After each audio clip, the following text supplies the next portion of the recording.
কৃষ্ণ কৃষ্ণ মই আজি ইয়াত উপস্থিত হোৱা বিভিন্ন জনগোষ্ঠীৰ ইয়াত সমবেত হোৱা মধ্য ওদালগুৰি ৰাজহুৱা নামৰ ৰাখল ঘৰৰ এই পবিত্ৰ প্ৰাংগণত মহাপুৰুষ শ্ৰীমন্ত শংকৰদেৱে আমাক তেওঁৰ কৃষ্টি আৰু সংস্কৃতি যে দেখুৱাই থৈ গ'ল তাক সকলোৱে আমি মিলি ইয়াত উপভোগ কৰিছোঁ আৰু এটা কথা ক'ব লাগিব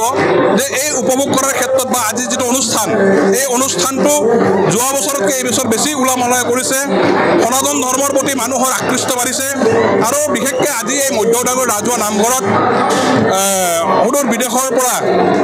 মই যিমান দূৰ জানো তেওঁ ছোভিয়েট ৰাছিয়াৰ এটা অংশৰ তেওঁৰ তাৰ পৰা তেওঁ ইয়াত উপস্থিত আহিছে তেওঁক আমি ইয়াত মানে ফুলাম গামোচাৰে অসমীয়াৰ যিটো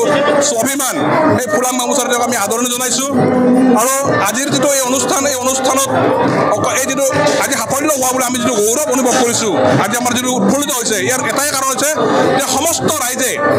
ইয়াত দান বৰঙণি আৰু সহায় সহযোগিতা আমাক আগবঢ়াইছে যাৰ ফলত কৰিব পাৰিছোঁ মই আশা কৰিম যে এই যিটো কৃষ্টি সংস্কৃতি বা দৌল উৎসৱ যে মহাপুৰুষ শ্ৰীকৃষ্ণৰ যিটো দৌল উৎসৱ বুলি আমি পালন কৰি আহিছোঁ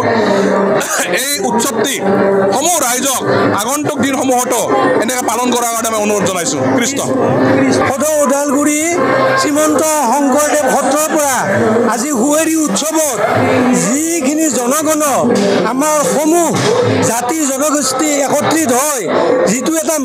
মিলনৰ সেতু গঢ়ি আজি কৃষ্ণৰ যি ঘুনুচা যাত্ৰা এই অনুষ্ঠানটো পৰিপূৰ্ণ কৰি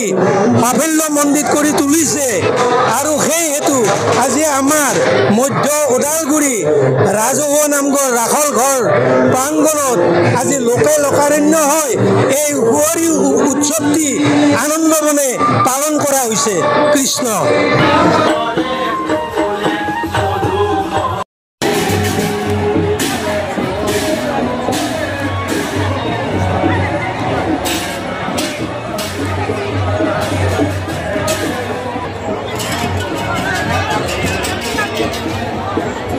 Dale, papá.